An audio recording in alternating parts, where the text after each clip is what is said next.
이영 후보입니다. 안녕하십니까. 내년 대선을 승리로 이끌 디지털 전문가 과학기술 최고위원 후보 이영입니다. 저는 카이스트에서 암호학을 처음으로 공부한 학생이었습니다. 그리고 제 전공을 살려서 IT 벤처기업을 창업해서 20년간 운영했던 대한민국 보안 1세대입니다. 저는 국방부 CIO 자문위원, 그다음에 사이버사령부 자문위원을 거치면서 실제 사이버전을 자문했던 이 분야 전문가입니다. 우리 당의 사이버, 디지털 역량은 상대 당에 비해서 낙후된 정도가 아니라 거의 불모지에 가깝습니다. 이것이 제가 반드시 최고위원이 돼야 되는 이유이기도 합니다. 우리 최고위원 중에 한 명 정도는 디지털 전략가, 디지털 사령관이 반드시 필요합니다. 따라서 두 표 중에 한 표 반드시 이영에게 투표해 주시기 바랍니다. 감사합니다. 최고위원이 되면 내년 대선을 준비하기 위해서 당의 사이버, 디지털 전략을 위한 일에 바로 착수하겠습니다.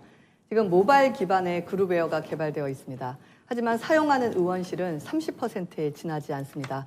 이 부분을 모든 사무처, 모든 의원실이 100% 사용할 수 있도록 정착하겠습니다. 그러므로 인하여 대면, 팩스, 문자 등으로 일을 했던 우리 직원들을 좀 더 전략적이고 미래지향적인 부분에 재배치하겠습니다. 두 번째는 당원들과 소통할 수 있는 플랫폼을 바로 개발하겠습니다. 연내에 모바일 기반의 홈페이지를 오픈하겠습니다. 그래서 문자가 아닌 푸시 기능으로 전체 당원들이 실시간으로 메시지를 받고 그거에 관련한 의견들을 당으로 보낼 수 있는 구조를 준비하겠습니다. 제가 합동유세회에서 일관적으로 말씀드린 것이 있습니다.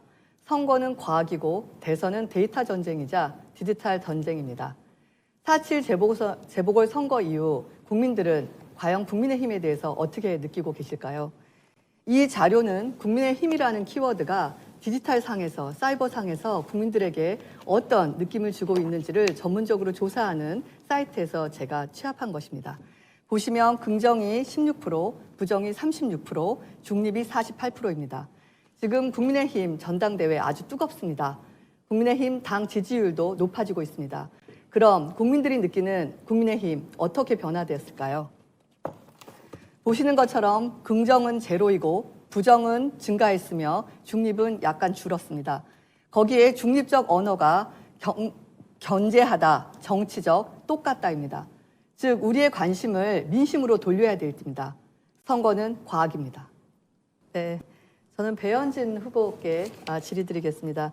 후보님의 공약을 제가 보니까 소통하는 정당, 당원이 주인이 되는 진짜 정당을 만들겠다 이렇게 말씀하셨어요. 예. 저도 사실 뜻을 같이 하고 있거든요. 예. 어떻게 구체적으로 만드실 어떤 안이 있으실지 좀 듣고 싶습니다. 예, 제가 아까 시간이 짧아서 말씀을 못 드렸는데 그 당원 통합 시스템이라는 것 자체가 우리 당이 당원을 관리하는, 이를테면 위에서 아래로 관리하는 시스템을 만들자는 것은 아니었고요. 당원 누구나가 당 중앙의 정보에 좀 접근할 수 있는, 요즘 하다못해 QR코드 같은 걸로도 쉽게 어느 홈페이지나 접근할 수 있는데 우리 당이 그 당원들한테 뭔가 정보를 열어주고 스킨십할 수 있는 그 룸을 좀 안 만들어준 것 같습니다. 그런데다가 당원을 부를 때는요, 우리 책임당원 모집할 때만 항상 당원을 찾거나 아니면 선거 전에서만 당원을 찾고 그 이후에는 싹 잊어버리시거든요. 아마도 그런 당원들의 어려움, 특히나 저는 원외위원장으로서 2년을 지내면서 저희 지역 조직이 완전히 와해됐던 조직에서 최근 초선 당무감사 1위도 하지 않았습니까? 당원과 함께 피나는 눈물을 겪어본 경험이 있기 때문에 그 마음 다 담아서 우리 선배님들 그리고 동료분들 다 같이 손잡고 나아갔으면 좋겠습니다. 알겠습니다. 항상 소통이라는 것은 아날로그와 디지털이 합쳐져야 된다고 생각합니다. 그 현장에 대한 경험 부분을 말씀을 해주셔서 예. 같이 파트너를 이루면 좋겠다는 생각을 했는데요. 예. 제가 놀라운 게 우리 당원들이 본인들이 갖고 있는 주소나 전화번호가 변경됐을 때 지금 우리 상대당은 홈페이지에서 본인이 직접 수정할 수 있습니다. 맞습니다. 그런데 우리는 시당에 전화를 해야 합니다. 그래서 직접적으로 이 정보에 일치화가 안 되기 때문에 이번 선거에서도 많은 당원분들이 공보물을 못 받는 상황이 오고 있습니다. 예. 지금 말씀하시는 필요성을 제가 디지털로 잘 서포트하도록 하겠습니다. 네, 다음은 조혜진 후보께 제가 질의드리겠습니다. 예. 공약에 미래가 있는 국민의힘, 예. 젊은 인재가 넘치는 당을 만들겠다라고 하셨습니다. 저도 또 같은 생각인데요. 어떤 방안으로 젊은이들이 많이 찾는 당으로 만드실 건지 좀 듣고 싶습니다. 제가 그 안을 만든 게 제 재선 때 당의 보수혁신특별위원회가 있었습니다. 네네. 위원장님이 지금 김문수 도지사님이었고 네네. 제가 정당개혁 소위원장이었는데 그때 만든 우리 보수 정당의 개혁 프로그램 중에 하나가 그거였습니다. 내용은 그때는 이제 새누리였기 때문에 네네. 새누리 퀴즈, 새누리 유스, 새누리 네네네.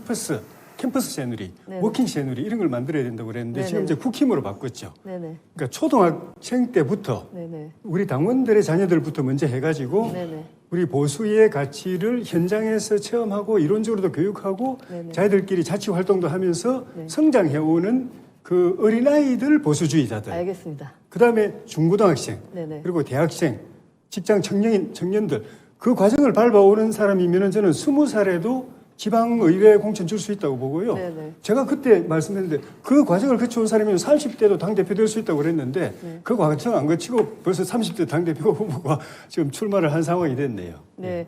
제가 조혜진 후보님이 뜻하시는 바도 도와드려야 될 것 같은 생각이 드는데요. 예. 제가 의정 활동을 시작하면서 우리 당에 젊은 그 예비 주자들이 어떤 리스트가 있는지를 확인을 해 봤습니다. 그런데 우리 당은 앞으로 차세대 리더로 클 젊은 정치인들, 청년 정치인들에 대한 데이터베이스를 전혀 갖고 있지 않고 있습니다. 그러다 보니까 그들의 이력, 그들의 역량, 그리고 선거 때 어떤 도움을 받아야 될지도 지금 작전을 짤 수 없는 상황입니다. 그 부분을 제가 보충하도록 하겠습니다. 네, 마지막으로 조수진 의원께 질의드리겠습니다. 네. 우리 5월 10일 날 초선 11명이 5.18 민주묘지를 광주 찾아갔습니다. 지금 굉장히 많은 노력을 하고 있고 국민 대통합은 필요하기 때문에 반드시 호남은 하나의 대한민국이 되어야 합니다. 많은 고민을 하고 있는데 그쪽 지역 출신이시기 때문에 더 현실감 있는 고민을 하실 것 같습니다. 국민의힘이 어떻게 나가야 될지 한번 좀 한 말씀 주시죠. 네. 문재인 정권 들어서서 많은 것이 후퇴했습니다. 그런데 그 중에 하나가 바로 동서화합, 국민통합. 그 두 가지가 가장 후퇴한 것 중에 하나시죠. 그리고 우리가 어떤 호남을 공략한다는 것은 호남을 직접 공략하는 것도 중요합니다만 호남층이 두터운 수도권을 공략하는 것. 바로 이것 때문에 호남의 중요성이 있는 것입니다. 네. 지금까지 어떤 호남이 더불어민주당이나 문재인 대통령을 절대적으로 지지한다고 생각하지 않습니다. 다만 우리를 뽑아달라고 할 수 있는 후보가 없었습니다. 제가 만약에 최고위원, 1등 최고위원이 된다면 호남부터가 깜짝 놀라고 우리 당에 대해서 관심을 가질 겁니다. 네, 가장 빠른 변화는 사람으로 나타납니다. 네, 감사합니다. 5분 시간 다 사랑하는 국민 여러분, 자랑스러운 당원 동지 여러분, 우리가 일을 하기 위해서 팀을 짤 때는 역할과 역량이 겹치지 않는 사람으로 팀을 구성해야 됩니다. 국회의원 300명 중에 공학인, 기업인 출신 한 자리 숫자입니다. 저는 4.7 재보궐선거 때 디지털 유세본부장으로서 빅데이터 전략본부장으로서 사이버전을 승리로 이끌었습니다. 그 경험을 살려서 내년 대선 더 일체감 있고 지능적인 선거가 될 수 있도록 준비하겠습니다. 아울러 정권을 교체한 이후 기술강국 대한민국, 경제강국 대한민국을 만들기 위해서 4차 산업, 신산업부터 시작해서 새로운 설계에 들어갈 수 있도록 하겠습니다. 이것이 최고위원 중에 한 명, 반드시 디지털 과학기술 최고위원이 필요한 이유입니다. 2표 중에 1표 반드시 이영에게 투표해 주시기 바랍니다. 감사합니다.